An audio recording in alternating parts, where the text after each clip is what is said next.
Online counselling होने की वजह से कट ऑफ कम जाएगा। जिस नंबर पर सिलेक्शन होगा फाइनली कैंडिडेट्स का जॉब के लिए, वो कट ऑफ कम जाएगा। वो कैसे, इस बात को समझिए। ऑनलाइन काउंसलिंग के बहुत सारे फायदे हैं, लेकिन उसमें से एक जो सबसे बड़ा फायदा ये होगा कि कट ऑफ कम जाएगा। अभी सिलेक्शन जो होता है ऑफलाइन में, जो अलग अलग नियोजन इकाइयों में काउंसलिंग होता है, उसमें कट ऑफ यूनिफॉर्म नहीं होता है। किसी नियोजन इकाई के अंदर उसी सब्जेक्ट का कट ऑफ कुछ और है, किसी और नियोजन इकाई में उसी सब्जेक्ट का कट ऑफ कुछ और है। कहीं कम है, कहीं ज़्यादा है, कहीं कहीं पर बहुत ज़्यादा कट ऑफ चला जाता है, कहीं कहीं पर बहुत कम चला जाता है। अब ये कैसे होता है ऑफलाइन काउंसलिंग में, या जो मौजूदा जो कंडीशन है उसके अंदर कैसे हो जाता है वो समझिए। मान लीजिए कि एक कैंडिडेट है, उसने 3 जगह पर अप्लाई किया है। अब 3 जगह पर जब काउंसलिंग शुरू होती है तो उसने कहीं एक जगह ही जाना है, क्योंकि आमतौर पर जो काउंसलिंग होती है, आप माध्यमिक का देखें या जो पहले भी जो हो रहा था, ज़्यादातर जगहों पर एक साथ होती है, तो उसने 3 में से किसी एक का सिलेक्शन करना है। अब डिपेंड उस कैंडिडेट की किस्मत पर है कि जिस नियोजन इकाई में काउंसलिंग कराने के लिए उसने सिलेक्ट किया, उस नियोजन इकाई में कितने लोग पहुंच रहे हैं। मान लीजिए कि बहुत ज़्यादा लोग पहुंच गए, किसी और नियोजन इकाई में अगर वो गया होता तो वहां पर शायद कम लोग गए होते। तो ये मतलब लक की बात बन जाती है, किस्मत की बात बन जाती है कि आपका जो कट ऑफ है, जहां आप काउंसलिंग कराने जा रहे हैं वहां पर क्या कट ऑफ जाएगा। और जैसा मैंने शुरुआत में कहा कि अलग अलग नियोजन इकाई का कट ऑफ भी अलग अलग होता है। ऑनलाइन काउंसलिंग से क्या होगा कि एक सिंगल कट ऑफ होगा जो पूरे बिहार पर अप्लाई होगा। सेंट्रलाइज सिस्टम होने से एक सिंगल कट ऑफ होगा किसी पर्टिकुलर सब्जेक्ट का, किसी पर्टिकुलर कैटेगरी का, और वो पूरे बिहार भर में अप्लाई होगा। बस उसका फायदा ये होगा कि जो एग्जैक्टली कट ऑफ के बराबर नंबर लाके जो सिलेक्ट होगा उसको लीस्ट प्रायोरिटी मिलेगी, और जो सब ज्यादा मार्क्स लेकर के सिलेक्ट होगा उसको प्रायोरिटी पहले दी जाएगी। वो अपने पसंद का जिला, पसंद की नियोजन इकाई चुन सकता है। हालांकि ये भी है कि इस प्रायोरिटी में जब अपना स्कूल सेलेक्ट करने की जब बारी आती है तो उसके अंदर भी रिजर्वेशन सिस्टम है। उसके अंदर ही पहले दिव्यांग को, फिर महिला को, इस तरह से सिस्टम चला रहा है। तो ये भी बात है, लेकिन ये है कि जिसका मार्क्स पहले ज्यादा रहेगा उसको चांस ज्यादा होगा कि उसको अपने पसंद की जगह मिल जाएगी। तो अभी तक ऑफलाइन काउंसलिंग के अंदर जो कट ऑफ होता था वो वेरी करता था, अलग अलग होता था अलग अलग नियोजन इकाई का। लेकिन ऑनलाइन काउंसलिंग में ऐसा नहीं होगा, एक यूनिफॉर्म एक ही कट ऑफ होगा जो पूरे स्टेट भर में, पूरे बिहार भर में अप्लाई होगा।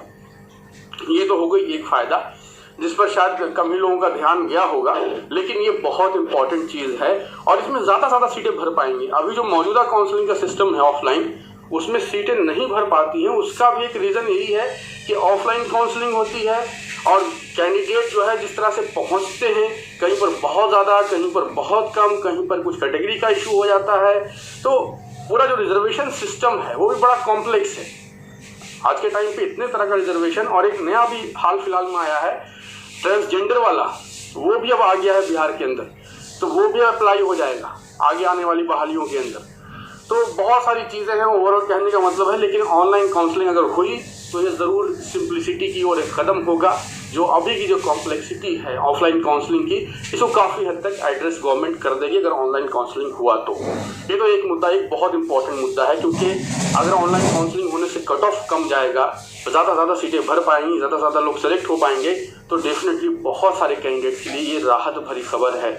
अभी ऑफलाइन में क्या चल रहा है, इतनी सारी सीटें खाली हैं, दूसरी तरफ बहुत सारे कैंडिडेट रोते हुए बाहर निकल रहे हैं। अगर आप जो अभी हाल फिलहाल में 3 दिन जो काउंसलिंग हुई है, अगर उन 3 दिनों का अगर आप वीडियो देखे, मैंने कुछ इस तरह के वीडियोस देखे हैं जिसके अंदर कैंडिडेट रोते हुए बाहर आ रहे हैं। उनके पास अच्छा स्कोर है, कई लोगों का कहना है करप्शन हो गया। करप्शन भी एक इशू है, करप्शन को भी काफ़ी हद तक एड्रेस, मतलब इस ऑनलाइन के थ्रू तो पूरी तरह से कंट्रोल तो नहीं हो सकता है। जब हर कोई ताक में लगा हुआ है कि किसी तरह से करप्शन करना है, तो कहीं ना कहीं कुछ ना कुछ गड़बड़ करने की कोशिश तो लोगों द्वारा होगी। लेकिन फिर भी मुझे लगता है काफ़ी हद तक करप्शन भी इससे कम होगा जो ऑनलाइन काउंसलिंग है। लेकिन जो यूनिफॉर्म कट ऑफ है, ये बेस्ट फीचर है पूरी ऑनलाइन काउंसलिंग का। साथ में जो तेज़ है कि आप कुछ दिनों के अंदर पूरा मामला खत्म कर सकते हैं। अगर गवर्नमेंट चाहे तब ये पूरा मामला कुछ दिनों के अंदर खत्म हो सकता है। खैर, ये तो तमाम चीज़ें हो गई ऑनलाइन काउंसलिंग का। मेनली इस वीडियो को बनाने का मकसद ये है कि जो अलग अलग वेरिएशन है कट ऑफ का, वो नहीं होगा, यूनिफॉर्म कट ऑफ होगा ऑनलाइन काउंसलिंग में, पूरे बिहार भर में अप्लाई होगा। सब्जेक्ट का और कैटेगरी का जो कट ऑफ होगा वो फिक्स रहेगा और हर जगह वही कट ऑफ आपको देखने को मिलेगा। अब आते हैं दूसरे मुद्दे पर। ये बात काफ़ी लोगों ने नोटिस किया होगा कि जो आज के टाइम में जो एक्टिव कैंडिडेट है, चाहे लिस्ट कितनी भी हो, क्वालिफाइड की या जो मेरिट लिस्ट की जो भी संख्या हो, 80,000 30,000 जो भी संख्या हो, लेकिन बात अगर एक्टिव कैंडिडेट्स की करें, अगर हम लोग सिर्फ कंप्यूटर साइंस का कंसिडर करेंगे तो कंप्यूटर साइंस में 17,000 के आसपास क्वालिफाइड, और उसमें से होगा कि जो आज के टाइम में जो एक्टिव कैंडिडेट है, चाहे लिस्ट कितनी भी हो, क्वालिफाइड की या जो मेरिट लिस्ट की जो भी संख्या हो, 80,000 30,000 जो भी संख्या हो, लेकिन बात अगर एक्टिव कैंडिडेट्स की करें, अगर हम लोग सिर्फ कंप्यूटर साइंस का कंसिडर करेंगे तो कंप्यूटर साइंस में 17,000 के आसपास क्वालिफाइड, और उसमें से 1700 उसका 10% के आसपास कैंडिडेट जो मेरिट लिस्ट में सरकार ने सीटें बढ़ाने की बात की हैं। लेकिन जब 17,000 क्वालिफाइड है तो एक्टिव कैंडिडेट बहुत कम है। कंप्यूटर साइंस की मैं अगर बात करूं तो हार्डली 4 से 5,000 कैंडिडेट एक्टिव है, हार्डली, और उसमें से भी 4-5 हज़ार में से आधे कैंडिडेट ही हैं जो ढंग से एक्टिव रहते हैं। बाकी कैंडिडेट कभी एक्टिव होते हैं, कभी नहीं होते हैं, लेकिन काफ़ी कैंडिडेट तो ऐसे हैं जो सर्टिफिकेट जब बट रहा था उस टाइम पर भी एक्टिव नहीं थे। और ग्राउंड रियलिटी ये है कि आज जितने सर्टिफिकेट आ रखे थे डीईओ ऑफिस में, जो नॉट क्वालिफाइड है उन लोगों ने सर्टिफिकेट नहीं लिया, उनका समझ में आता है। जो क्वालिफाइड है उनमें से काफ़ी लोगों ने सर्टिफिकेट नहीं लिया है। अगर आपकी पहचान है डीईओ ऑफिस में तो आप इस बात को पता कीजिए। ये बात मुझे 2-3 जगह से पता लगी है कि जो क्वालिफाइड कैंडिडेट है उनमें से भी काफ़ी लोगों ने अपना सर्टिफिकेट नहीं लिया है। खैर, ये तो हो गई अपने जो कैंडिडेट्स हैं उनकी बातें, लेकिन जो एक्टिव कैंडिडेट हैं और जो कैंडिडेट एक्टिव नहीं है उस पर बड़ा ध्यान देने की ज़रूरत है, क्योंकि ये जो पूरा सिस्टम जो चला रहा है ऑनलाइन एग्जामिनेशन का, सरकार बेल्ट्रॉन के थ्रू चला रही है। और बेल्ट्रॉन मतलब एक गवर्नमेंट का वेल प्लान्ड करप्शन। वो तो बेल्ट्रॉन बना ही इसीलिए था ताकि इस तरह की गड़बड़ियाँ हों।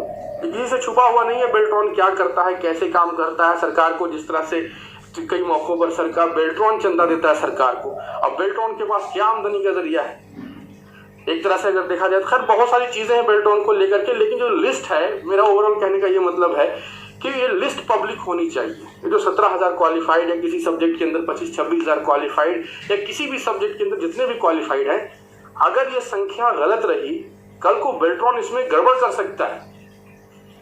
ये लिस्ट का पब्लिक होना, पूरा एग्जामिनेशन सिस्टम ट्रांसपेरेंट होना बहुत ज़रूरी है। बहुत सारे लोग इसमें बहुत मेहनत करके एग्जामिनेशन देते हैं। अगर ये लिस्ट 17,000, क्योंकि दिख नहीं रहा है इतना कैंडिडेट एक्टिव, अगर कल को इसमें से बेल्ट्रॉन रिजर्व करके रखा होगा 3,000 4,000 जो कैंडिडेट है अपनी तरफ से, वो कैंडिडेट एग्जिस्ट ही नहीं करता लेकिन क्वालिफाइड दिखाया जा रहा है, अगर इस तरह कुछ मामला हुआ तो फिर जेन्युइन कैंडिडेट्स के लिए बहुत परेशानी होगी। इसलिए इस बात की हमेशा मांग कीजिए कि जो लिस्ट है वो लिस्ट पूरी पब्लिक की जाए। ये बहुत ज़रूरी है एक ट्रांसपेरेंट तरीके से किसी भी एग्जामिनेशन को, मतलब पूरा सिस्टम को कंट्रोल करने के लिए, पूरा एग्जामिनेशन के प्रोसेस को ट्रांसपेरेंट होने के लिए, कि ये तो पता लगे कि आखिर में क्वालिफाई कौन है, 17,000 लोग है कौन, या किसी सब्जेक्ट के अंदर 25,000 लोग है कौन, या बाकी पूरा 80,000 लोग है कौन, क्योंकि एक्टिव कैंडिडेट तो इतना दिख ही नहीं रहा है। तो ये चीज़ भी बहुत इंपॉर्टेंट है। इस लिस्ट का पब्लिक हो जाना भी बहुत ज़रूरी है ऑनलाइन काउंसलिंग से पहले, अदरवाइज फिर इसके अंदर फिर गड़बड़ी होगी। डेटा जो लीक हुआ, डेफिनेटली वो डेटा बेल्ट्रॉन के पास था, बिहार बोर्ड का था। जब तक उन लोगों ने लीक नहीं किया डेटा, तब तक डेटा नहीं लीक हुआ है। उन लोगों ने ही स्कैमर्स को डेटा दिया है। इस बात को समझिए कि डेटा आप लोगों ने जो फॉर्म भरा था वो डेटा ऐसे ही नहीं लीक हुआ कहीं साइबर कैफे से। साइबर कैफे से लीक होता तो किसी 2, 4, 10 का कहीं लीक हुआ होता। यहाँ तो हजारों कॉल आ रहे हैं। तो ये पक्की बात है कि बेल्ट्रॉन ने ही सारा डेटा लीक किया है, सारा डेटा स्कैमर्स को दिया है। तो इसीलिए ये मांग भी रखिए कि गवर्नमेंट ऑनलाइन एप्लीकेशन काउंसलिंग के लिए जब कभी भी शुरू कराए, अप्रैल में शुरू कराए, मई में शुरू कराए, लेकिन ये डेटा को पब्लिक कर दे। ये सारा जो कैंडिडेट है, कौन से 17,000, 25,000, 80,000 ये कौन लोग हैं, ये पता रहना चाहिए, अपनी वेबसाइट पे डाल दे। हालांकि पीछे कोर्ट का भी इस तरह का ऑर्डर आया था किसी एग्जामिनेशन के मामले में, जब इसी तरह से डेटा पब्लिक नहीं किया गया था तो डेटा को पब्लिक करने को बोला गया था। एनीहाउ, यही 2 मुद्दे थे जिस पर इस वीडियो में बात करना था, और ये दोनों बहुत ही इंपॉर्टेंट मुद्दे हैं। एक तो ऑनलाइन काउंसलिंग से जो यूनिफॉर्म कट ऑफ होगा, जो पूरे बिहार भर में अप्लाई होगा, ये बहुत बड़ा बदलाव होगा। बहुत सारे कैंडिडेट बेचारे जो अच्छा स्कोर करके भी सिलेक्ट नहीं हो पाते थे, उनके लिए बहुत बड़ी राहत की खबर है। दूसरी तरफ अगर डेटा पब्लिक नहीं हुआ, पूरे कैंडिडेट की लिस्ट नहीं आई, तो फिर बेल्ट्रॉन की जो गड़बड़ी करने की जो चांस है उस फिर से क्वेश्चन उठेगा, फिर इस तरह ही कर, इसलिए 17,000 या 25,000 या जो भी, खास करके जो हाई कंपटीशन वाले सब्जेक्ट हैं उनका डेटा पब्लिक होना बहुत ज़रूरी है, ताकि आगे जो प्रोसेस हो उसमें जो जेन्युइन कैंडिडेट है, जो ईमानदार कैंडिडेट